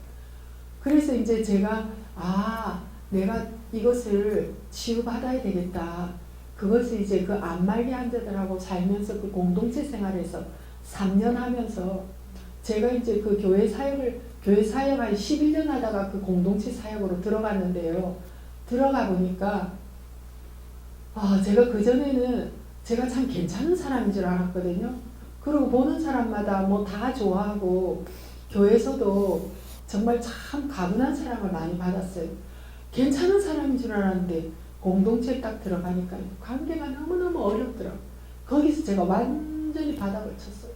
하나님, 저는 저 지혜해 주지 않으면 저는 이제 그 다음 스텝을 갈 수가 없습니다. 그러면서 많은 고통의 시간이 있었어요. 그러면서 이제 제가 FTTS를 가게 된 거죠. 근데 그곳에서 제가 이제 이렇게 오픈하는 이런 시간에 저는 절대 다른 사람에게 제 수치스러운 이야기를 해본 적이 없어요. 왜냐하면 너무 수치스러우니까. 그리고 죄책감은 나의 잘못된 행동을 잘못했다고 느끼지만 수치심은 내 존재가 잘못되었다고 느끼는 거거든요. 그러니까 뭐 이렇게 무슨 실수나 이런 것이 있으면 이건 내가 잘못된 거야. 나 왜 이러지? 그러면서 밤새 잠을 못 자는 거예요. 그러면서 막 내 자신이 너무너무 미운 거예요. 너무 밉고 싫고. 저는 퍼펙트 해야 돼. 그리고 인정받아야 되고 칭찬받아야 되는데 그러나 칭찬이나 인정이나 어디 별 기억이 없어요. 그리고 교회 사역에서 열심히 해도 목사님, 우리 교회도 대부분 다 엮이는 교회이기 때문에 목사님이 잘하면 본전이고 못하면은 수치심 주는 막 경쟁 붙여가지고 늘 이런 것들을 늘 당하면서 살았어요. 그래서 내가 이 수치심이 너무너무 많은 절여있는 사람이구나. 그래서 거기에서 저는 생명을 선택하는 마음으로 제 수치를 드러내기 시작했어요. 그래서 수치심은 우리를 묶고 있는 체인이라는 거. 그래서 우리 수치심은 인간의 핵심 감정인데 수치심은 나의 온 존재를 나를 이렇게 묶고 있는 체인인데 이것을 내 수치를 드러낼 때 내 수치심이 해결된다는 걸 배우면서 그때부터 생명을 선택하는 마음으로 제가 수치심에 대해서 제 상처에 대해서 막 나눴어요. 제가 최초로 나눴던 게 기억이 나는데요. 6살 때 그때 아무 놀거리가 없었어요. 우리 아버지가 고무고무를 사다 줬어요. 고무공이 그때 많이 있었거든요. 고무공을 딱 사다 줬는데 너무 좋아서 그거를 막 치고 놀았어요. 그러니까 오빠가 그때 이제 중학생이고 오빠는 11살 많아요. 그때 중학생이었죠. 내가 6살이니까 치니까 아마 시험 기간이었던 것 같아요. 치지 말라고 소리 질렀어요. 근데 나는 재밌어서 계속 쳤거든요. 근데 그걸 뺏으러 왔는데 내가 아버지 뒤에 탁 숨었어요. 그러니까 아버지가 오빠를 야단쳐서 내가 숨었거든요. 아침에 탁 눈을 뜨고 이제 그 공을 찾아가지고 탁 치려고 보니까 공이 산산이 갈기갈기 나 있었어요. 칼로 다 찢어놔. 근데 제가 이걸 처음 나눌 때, 지금은 눈물이 안 나오네요. 이걸 그 뉴질랜드에서 처음 나올 때, 막 울음이 쏟아지는 거예요. 큰 감정이 분출하는. 그래요. 그래서 이제 이 상처도 나누면 나눌수록 그 슬픔의 세력이 약해지는 거예요. 지금은 뭐 괜찮아요. 얼마나 울었는지 몰라.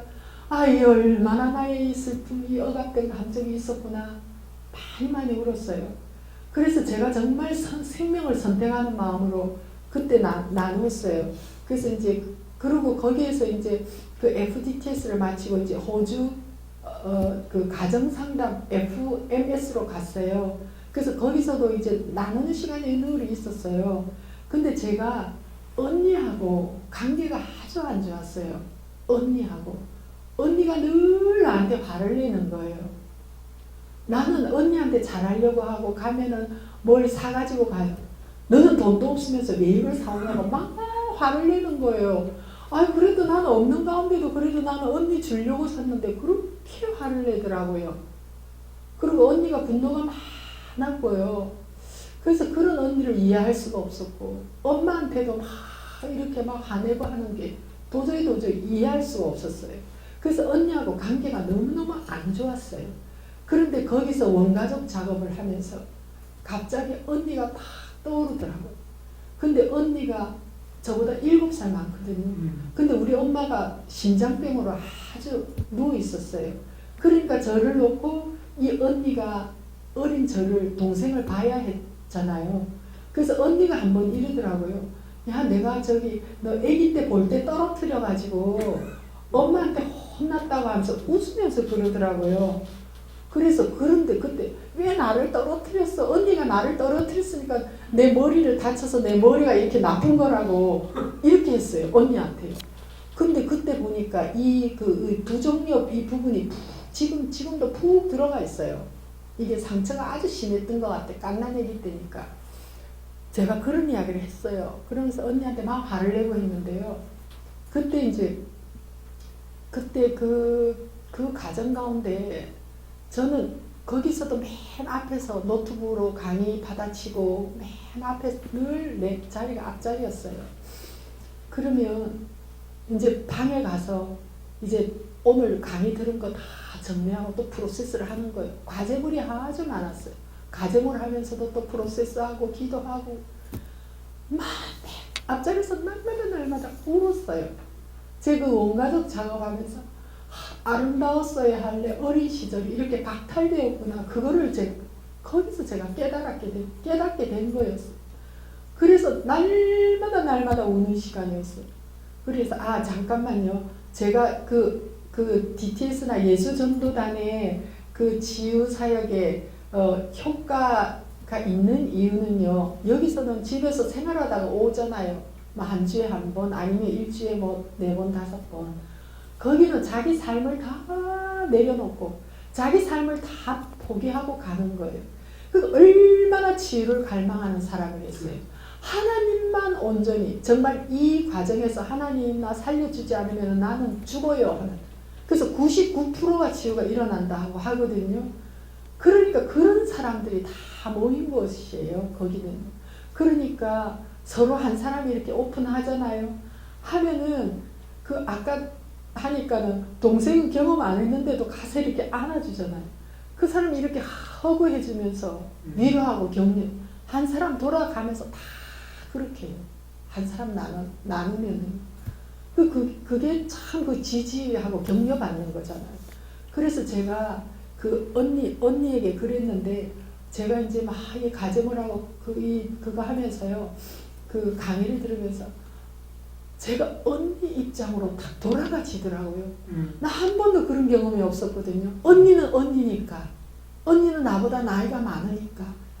갑자기 언니 입장으로 탁 돌아가면서 언니는 7살이었는데 엄마에게 사랑받고 너무 이거를 아이들하고 놀아야 할 그런 시기에 엄마는 아프고 이 동생이 태어나서 나를 업고 보는 게 얼마나 힘들었을까 생각하니까 너무 눈물이 나고 언니가 너무너무 불쌍하더라고요. 언니가 그래서 언니가 이렇게 엄마에게 이렇게 화를 냈구나. 엄마는 의도적인 건 아니지만 엄마 자신이 아프니까 어쩔 수 없이 맏딸 언니에게 맡겼는데 또 엄마도 또 엮이는 과정에서 자라고 충분한 공급을 받아보지 못했다는 거, 아버지 물론이고 그게 다 이해가 되면서요. 언니가 너무너무 불쌍해지더라고요. 그래서 제가 그때 전화를 했어요. 해서 언니한테 전화를 해서 언니 나 어릴 때 나 보느라고 얼마나 고생이 많았어. 언니 내가 막 언니 나 그동안 언니한테 한해서 미안해. 내가 막 그랬어. 그러니까 언니가 저한테요 뭐 미안하다 잘못 단 한 번도 해본 적이 없어요. 근데 언니가 아니야 내가 더 미안해 그러더라고요. 그러면서 언니가 또 언니 만나면 옛날 이야기를 너무너무 많이 하거든요. 상처받은 이야기를. 내가 그게 듣기 싫을 정도로 많이 했어요. 근데 그때 또 막 이야기를 하더라고. 그래 언니 너무너무 고생했어. 언니 너무 미안해. 언니. 그러면서 내가 한 30분 이상 그 전화를 붙잡고 있습니다. 그래 이제 그런 적이 있었어요. 그래서 이제 그 뒤에 이제 한국에서 나와서 언니한테 가서 내 가면 언니는 환영해주지 않아요. 친구들이 환영해주지 언니는 환영해주지 그냥 왔나 이 정도예요. 근데 그때 가서 그러면 한 부산 가서 일주일 있으면 그냥 언니 집에 가방만 놔두고 막 하룻밤 정도 자고 그 다음에 친구 다 만나고 가기 전날 와서 하루 자고 가방 가지고 서울 오고 이런 정도였거든요. 근데 그때는 제가 이제 결심을 했죠. 언니하고 이런 화해 시간을 가져야 되겠다. 그래서 일주일 동안 아무도 안 만났어요. 언니하고만 있었어요. 그리고 언니 옛날 이야기 했던 이야기지만 다 들어주고 또 거의 다 들어줬죠. 그러면서 내가 언니한테 이해하지 못해서 미안하다고. 그래서 언니하고 완전히 그때 화해가 일어났어요. 그래서 지금 한 2년, 3년 됐네요. 천국 먼저 간지요. 그래도 지금 후회가 없어요. 언니하고 완전히 이렇게 해결이 됐기 때문에 너무 감사하고요. 그래서 그때도 호주에서 이런 걸 이렇게 나누는 시간이었어요. 근데 호주에 있던 그 베이스에는 4민족이 한 200명 있었던 베이스였어요. 그래서 식사 시간이 되면은 밥줄이 한 50분 정도 돼야지 밥을 먹거든요. 쫙 복도에 서 있어요. 근데 그때 이제 제가 마지막 시간으로 막 이렇게 내 상처에 대해서 나누었어요. 마지막 시간에 나누었는데요. 보통 이제 식사줄이 길기 때문에 종땡땡하면 바로 식당부터 가거든요. 그래서 이제 막 나누면서 막 너무 눈물이 나서 취할 수 없어서 막 눈물이 났어요. 그런데 잘됐다. 저렇게 식당 종이 울리니까 이제 다 가겠지. 이제 마음 편안하게 시큰 울어야지. 그러면서 이제 마음 편안하게 이제 혼자 울었어요. 정확한 시간은 모르는데 한 10분 정도 됐나 모르겠네요. 많이 울었어요 혼자. 그러고 이제 아무도 없겠지 하고 딱 고개를 들었어요. 그런데 그 학생들하고 그 스태프들하고 그 자리에서 한 사람도 움직이지 안 하고 나를 보고 있더라고요. 바라보고 있더라고요. 제가 그때요. 내 눈물까지도 수용받는구나. 내가 그걸 느끼면서요. 여러분들 너무 감사해. 미안해. 그때 정말 치유가 많이 됐어요. 내가 이렇게 내 눈물까지도 존중받고 수용받구나.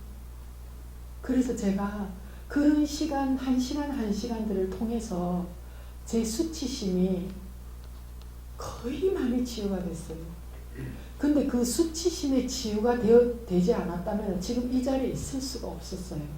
그리고 또 중요한 거는요. 내가 내 자신을 용서하지 못했어요. 거기서 프로세스니까 내가 나를 묻고 있더라고요. 나를 너무 미워하더라고요. 나를 너무 싫어하더라고요. 그래서 제가 그런 자신을 발견하면서요. 그 과정에요. 나를 용서하게 됐어요. 나를 용서하고 나의 실수도 나의 잘못도 다 용서하게 돼서 나 자신과 이제 자유롭게 됐어요. 그래서 내가 그래서 그런 시간들을 통해서 지금 내가 되었다는 게 첫째는 하나님의 은혜고요. 너무너무 지금 생각해도 하나님 정말 내 인생 가운데 일반 은총이 아닌 특별 은총의 선물을 주셨다. 지금도 감사해요. 그래서 여기서 이렇게 나누는 거 이렇게 듣고 저도 나누고 하면서 이게 다 치유의 과정이고, 중요한 거는 나의 그 아픔과 상처를 들어줄 수 있는 안전한 환경이 중요해요. 그리고 이제 내가 수치심 없이 이제 나눌 수 있는 그런 훈련할 수 있는 장소. 그래서 우리는 관계를 통해서 상처받았기 때문에 관계를 통해서 치유받아야 된다고 하잖아요. 그러니까 우리 이런 건강한 관계를 통해서 치유가 일어나는 거죠. 그래서 저는 이 경험을 하면서요, 제가 여기서 공부하면서 옛날 생각들이 많이 나고, 그래서 함께 하면서 이런 경험들을 여기서도 이제 앞으로 이런 서포트 그룹 이런 것들을 이제 더 활발하게 이제 체계적으로 하면은 아주 효과적인 치유 사역이 되겠다, 그런 마음을 갖습니다. 감사합니다. 2장 마가복음 2장 펼쳐주시오.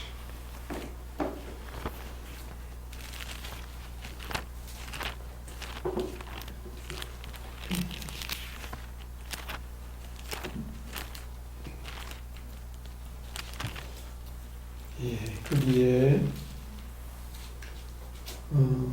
우리 예수님이 마태를 부르시고요. 여기 보시면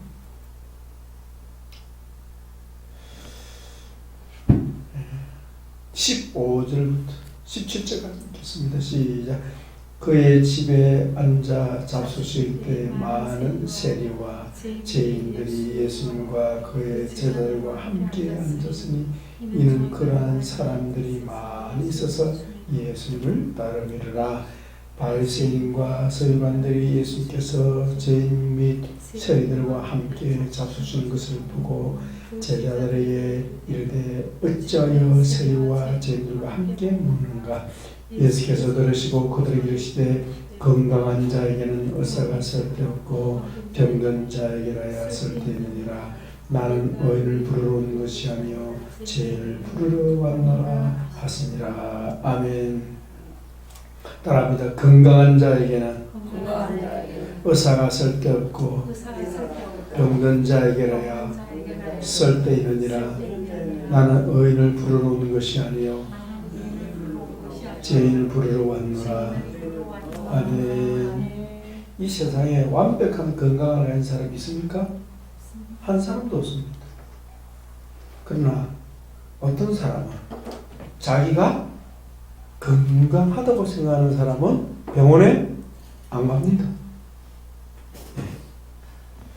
같은 원리로 자기가 건강하다고 생각하는 사람은 영혼의 의사이신 예수님을 찾지 않습니다. 다만 자기가 병든 영혼, 마음이 병들었다고 생각하는 사람들은 영혼을 고치신 예수님을 찾게 됩니다. 그래서 여러분들 오셔서니 주님이 치료해 주십니다. 네. 이 세상에 마음이 병들지 않은 사람 있을까요? 단 한 사람도 없습니다. 만약에 마음이 전혀 병들지 않았다고 하면 어때요? 예수님이 필요 있습니까? 없습니까? 없습니다. 그래서 뒤집으면 우리 항상 우리 치유시는 뒤집잖아요. 자기 스스로 건강하던 사람, 건강하다고 생각하는 사람보다도 나는 상처가 많고 내 마음은 병들었다고 스스로 생각하는 그 사람이 오히려 주님 앞에서는 복이 있습니다. 그게 자기 발견이거든. 자기 발견. 나는 상처가 많은 사람이구나. 상처가 많은 사람이고 아픔이 많은 사람이 어떻게 하면 좋겠습니까? 예수님께 가면 되는 거죠. 근데 예수님 가서 뵐 수 없던데요. 예, 여기는 뵐 수가 있습니다. 잘 오셨습니다. 조금 전에 우리 인사님께서 내적 치유 경험을 얘기해 주셨죠. 자, 들을 때 여러분 깨달음이 있었을 거예요.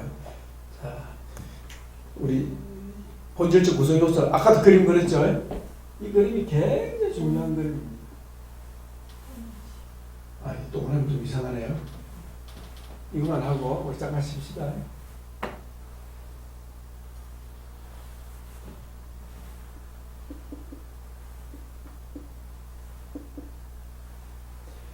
우리의 내면이 아프다, 마음이 아프다, 성장 과정 속에 상처가 많다는 어디에 해당됩니까? 영입니까? 육입니까? 혼입니까? 자, 혼이라면, 자, 영은 뭐가 관계입니까? 영은 하나님. 이렇게 하나님과의 관계. 혼은요? 아, 육은요? 땅, 물질 세계. 맞죠? 땅이지, 땅. 그죠? 땅이라는 것을 먹지 않습니까? 그 땅이 오염되면 어떻게 될까요? 우리 몸도 병드는. 지금 우리 한국에 병드는 이유가 뭐가 오염되기 때문입니까? 이 문제입니다. 간단하죠? 우리 홍보사를 배웠잖아요. 자, 육체는 뭐가 관계를 맺습니까? 땅과. 혼은요? 사람. 인간관계. 사람 대 사람. 네. 성장 과정 속에 누구를 만납니까? 부모, 형제. 그거 다 그 얘기예요. 네. 이 무슨 얘기가 하면 아무리 예수님을 믿어도 인간관계의 상처는 어떻게 풀어야 합니까? 따라합시다. 사람은 사람으로, 영적인 문제는 영으로, 육체의 문제는 육으로. 그러니까 교회에서 아무리 기도하고 은혜를 많이 받아도 그 관계는 하나님과 깊은 관계에 들어가는 거죠. 그래도 돼요. 상처가 치유 잘 돼요, 잘 안 돼요? 이유는 과가 다르기 때문에. 과가 달라. 우리 마음의 상처는 주로 인간관계, 혼의 문제이기 때문에. 사람은 맞아요. 사람은 사람으로. 우리 혼은 사람의 문제. 그래서 사람의 문제를 사람 관계를 풀려고 안 하고 자꾸 기도만 한다고 해서 해결이 잘 안 되는 거예요. 그래서 하나님께 기도하면 무엇을 통해서? 인간관계를 통해서 치료하시는 거예요. 그게 뭐죠? 우리에서는 내적 치유를 하죠.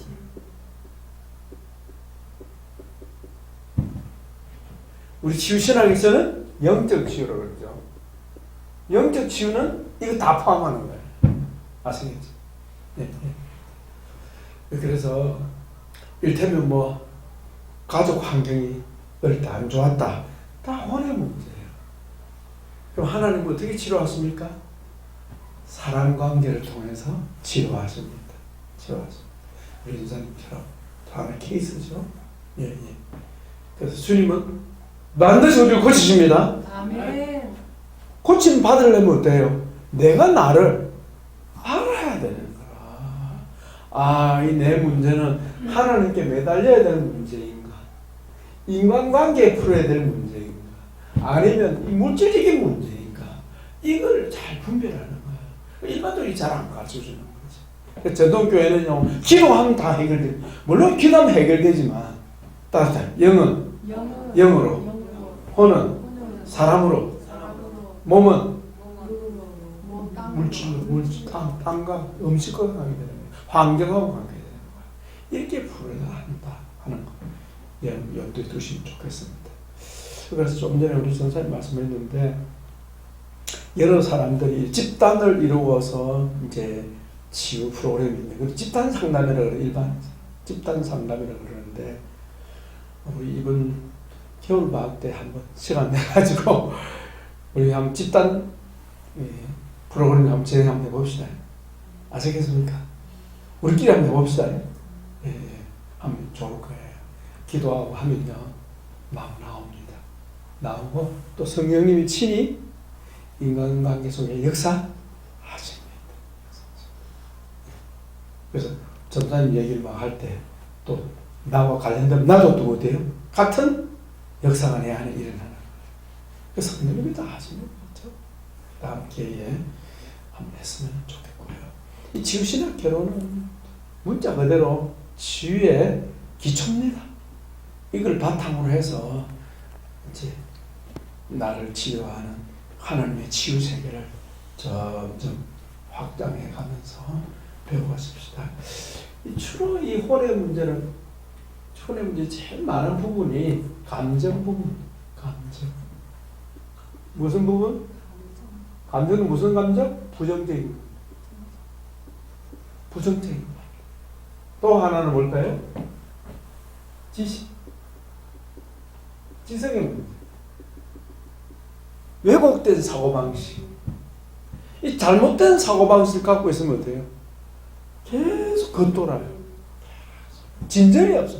삶에 진전이 없이 계속 겉돌아요. 다람쥐 세 바퀴 돌듯이 계속 그 자리에 맴도는. 이걸 어떻게 해요? 다람쥐 털을 세 바퀴를 박살을 내버려야 돼. 박살을 내야 세 바퀴에서 벗어나는. 그건 지성에 해당된다. 지성과 감정 하면 또 오지적인 것은 같이 쉬고 되겠죠. 그 정도로 하고 5분 쉬겠습니다. 수고했습니다.